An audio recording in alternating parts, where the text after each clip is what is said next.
Hello students, welcome back once again. आज की इस वीडियो में हम डिस्कस कर रहे हैं बैक्टीरियल सेल वॉल।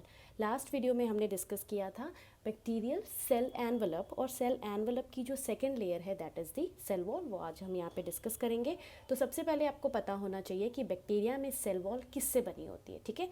तो bacterial cell wall is made up of, ये बहुत इंपॉर्टेंट है, नीट में यहाँ से क्वेश्चन आते हैं, किससे बनी है? पेप्टिडो ग्लाइकन से, ठीक है। And peptidoglycan also known as murein और म्यूकोपेप्टाइड। तो अगर ऑप्शन में पेप्टिडोग्लाइकन नहीं है तो म्यूरीन या म्यूकोपेप्टाइड मिलेगा आपको ऑप्शन में, और वो दोनों भी करेक्ट है, ठीक है।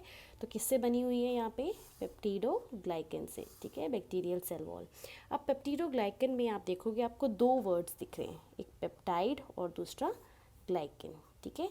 तो first is peptide and another one is glycan.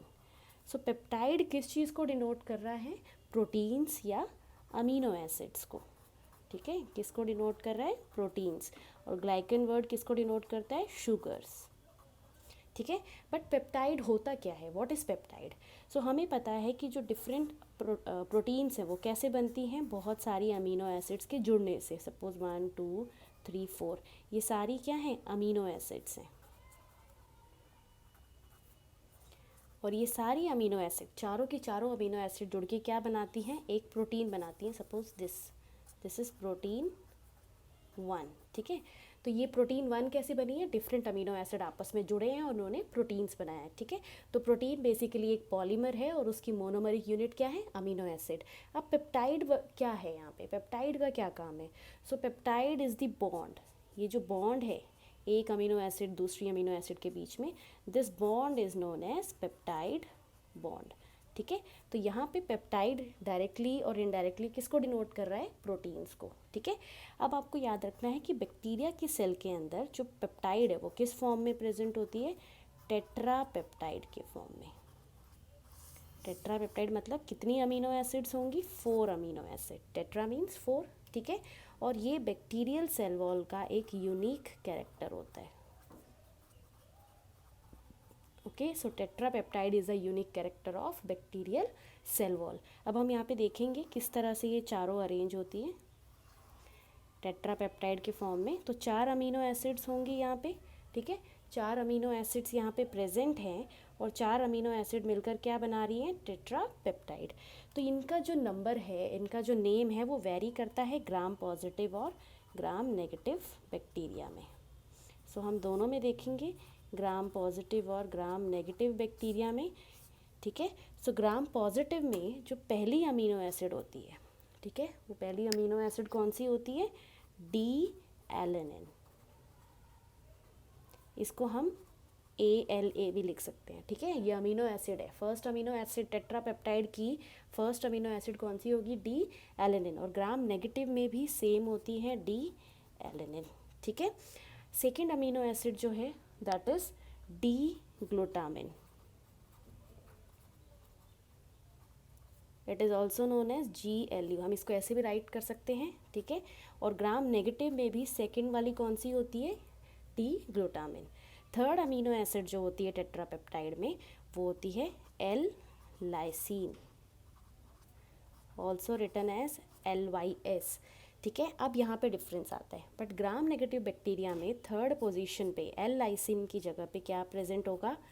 DAPA। Okay, what is DAPA? Diamino pimelic acid, ठीक है। क्लियर है यहाँ पे? तो टेट्रापेप्टाइड भी डिफर करती है ग्राम पॉजिटिव और ग्राम नेगेटिव बैक्टीरिया में। ग्राम पॉजिटिव बैक्टीरिया के थर्ड पोजीशन पर जो अमीनो एसिड होगी वो L लाइसिन होगी और ग्राम नेगेटिव में DAPA डापा होगी, ठीक है। अब यहाँ पे फोर्थ पोजीशन पे होता है L एलेनिन। एलेनिन को हम ALA भी लिख सकते हैं और ग्राम नेगेटिव में भी यहाँ पे क्या मिलेगा? L alanine. ठीक है, तो ये टेट्रापेप्टाइड्स हैं जो पेप्टाइडोग्लाइकन बनाती हैं, ये आपको याद रखना है। और डिफरेंस यहाँ से पूछा जाता है पेपर में कि ग्राम नेगेटिव में थर्ड पोजीशन पे कौन सी अमीनो एसिड होती है, एल लाइसिन या फिर DAPA। ठीक है, अब हम देखते हैं जो शुगर्स हैं, शुगर्स कौन कौन सी होती हैं पेप्टाइडोग्लाइकन में। तो शुगर्स यहाँ पे दो तरह की मिलेंगी, नैम एंड नैग। जो पेप्टिडोग्लाइकन है वो दो तरह की शुगर से बना है। NAM stand for N acetyl muramic acid and NAG stands for N acetyl glucosamine. ठीक है, तो दो यहाँ पे इंपॉर्टेंट शुगर है जो पेप्टिडोग्लाइकन बना रही है, N acetyl muramic acid and N acetyl glucosamine. ठीक है, अब हम देखते हैं कि सेल वॉल के अंदर ये डिफरेंट टेट्रापेप्टाइड्स किस तरह से अरेंज रहती हैं। और आपको याद रखना है कि शुगर्स का यहाँ पे क्या रोल है। ठीक है, शुगर्स यहाँ पे रिजिडिटी प्रोवाइड करती है। What is the role of sugar is rigidity. ठीक है, अब हम देखते हैं cross linking of peptidoglycan. So peptidoglycan कैसे क्रॉस लिंक करती है।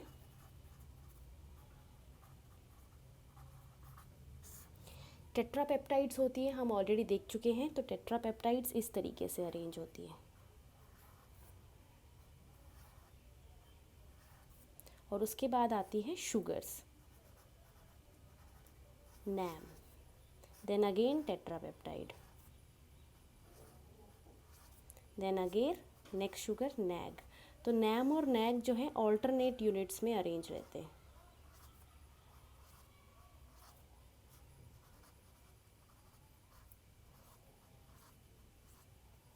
ठीक है, तो इस तरह से जो है पेप्टाइडोग्लाइकन में क्रॉस लिंकिंग होती है। ये आपको पता ही है, सबसे पहले होगा D alanine, okay, next is D glutamine, next is L lysine अगर ग्राम पॉजिटिव है, अगर ग्राम नेगेटिव है तो DAPA and fifth one is L alanine. ये आपको ऑलरेडी पता है।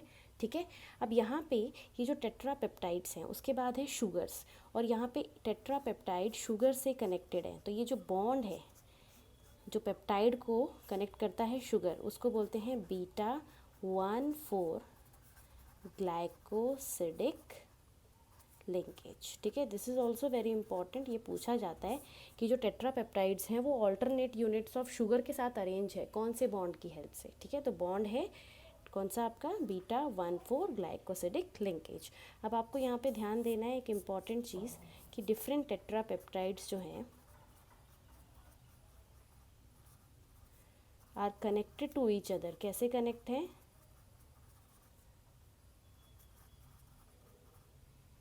each other by alternate units of NAM and NAG, और उनके बीच में जो बॉन्ड है दैट इज़ β1,4 ग्लाइकोसिडिक लिंकेज। ठीक है, तो डिफरेंट जो आपकी टेट्रापेप्टाइड्स हैं वो आपस में कैसे कनेक्ट हैं, ये वाली टेट्रापेप्टाइड इस वाली टेट्रापेप्टाइड से कैसे कनेक्ट होगी, इनके बीच में जो नैम शुगर है alternate units of NAM and NAM आएगी और बॉन्ड कौन सा होगा, β1,4 ग्लाइकोसिडिक लिंकेज। ठीक है, अब हम देखते हैं functions of cell wall. Cell wall के क्या क्या फंक्शंस होते हैं। ठीक है, तो सबसे पहला जो फंक्शन होता है सेल वॉल का कि it provides shape, definite shape provide करती है। ठीक है, it provides definite shape to cell। ठीक है, दूसरा फंक्शन है कि स्ट्रक्चरल सपोर्ट प्रोवाइड करेगी। पहला हो गया कि फंक्शन आपका शेप प्रोवाइड करेगी, दूसरा है स्ट्रक्चरल सपोर्ट प्रोवाइड करेगी जो कि बैक्टीरिया को हेल्प करेगा from busting and collapsing. Bacteria को कोलैप्स नहीं होने देगा, बर्स्ट नहीं होने देगा। ठीक है, तो इसमें सेल वॉल का इम्पॉर्टेंट रोल होता है। अब यहाँ पे कई बार क्वेश्चन पूछ लिया जाता है कि हाउ डज एंटीबायोटिक वर्क। ये बहुत इम्पॉर्टेंट है कि एंटीबायोटिक्स कैसे काम करती हैं। ठीक है, तो ये आपको यहाँ पे याद रखना है कि जब भी हमें कोई बैक्टीरियल इन्फेक्शन होती है तो हम हमेशा एंटीबायोटिक्स लेते हैं। तो एंटीबायोटिक्स आपकी बॉडी में जाके क्या करती है, बैक्टीरिया को किल करती है ना। वो बैक्टीरिया को किस तरीके से किल करती है ये चीज़ आपको यहाँ पे ध्यान देनी है कि सबसे पहले एंटीबायोटिक्स क्या करती हैं। मोस्ट ऑफ द एंटीबायोटिक्स हम लिख सकते हैं, एंटीबायोटिक्स मेन इम्पॉर्टेंट इसमें एग्जाम्पल जो है दैट इज पेनिसिलिन। क्या करती है ये antibiotics? It interferes with the, किसके साथ इंटरफेयर करेगी? Cross linking of peptidoglycan. Peptidoglycan की क्रॉस लिंकिंग के साथ इंटरफेयर करती है। और अगर पेप्टिडोग्लाइकन की क्रॉस लिंकिंग के साथ इंटरफेयर किया, डिफरेंट टेट्रापेप्टाइड आपस में अगर क्रॉस लिंक नहीं हो पाए तो क्या होगा? बैक्टीरियल सेल का लाइसिस। ठीक है, lysis of cell wall, cell wall नहीं बन पाएगी, और सेल वॉल नहीं बनेगी तो बैक्टीरियल सेल को प्रोटेक्शन कौन देगा? तो ठीक है, बैक्टीरियल सेल का भी लाइसिस हो जाएगा, और फाइनली बैक्टीरिया की क्या हो जाएगी? डेथ। ठीक है, तो ये इंपॉर्टेंट क्वेश्चन है, ये पूछा जाता है कि एंटीबायोटिक्स कैसे काम करती है। जब हम एंटीबायोटिक्स लेते हैं तो वो बैक्टीरिया को मारती कैसे है। ठीक है, तो आपको हमेशा याद रखना है कि जो एंटीबायोटिक्स होती हैं वो इंटरफेयर करती है with the cross linking of peptidoglycans. Different peptidoglycans को आपस में क्रॉस लिंक नहीं होने देती, और डिफरेंट पेप्टिडोग्लाइकेंस अगर आपस में क्रॉस लिंक नहीं होंगे तो सेल वॉल नहीं बनेगी बैक्टीरिया की, और अगर बैक्टीरिया की सेल वॉल नहीं बनेगी तो उसे डेफिनेट शेप, उसे स्ट्रक्चरल सपोर्ट, बस्टिंग और कोलैप्सिंग से कौन बचाएगा, है ना। तो इसी वजह से बैक्टीरिया क्या हो जाते हैं? बर्स्ट हो जाते हैं, कोलैप्स हो जाते हैं, और उनकी डेथ हो जाती है। ठीक है, so this is all about the cell wall of bacteria. Next video में हम डिस्कस करेंगे about the plasma membrane and other cellular structure of bacterial cell. Thank you so much for watching.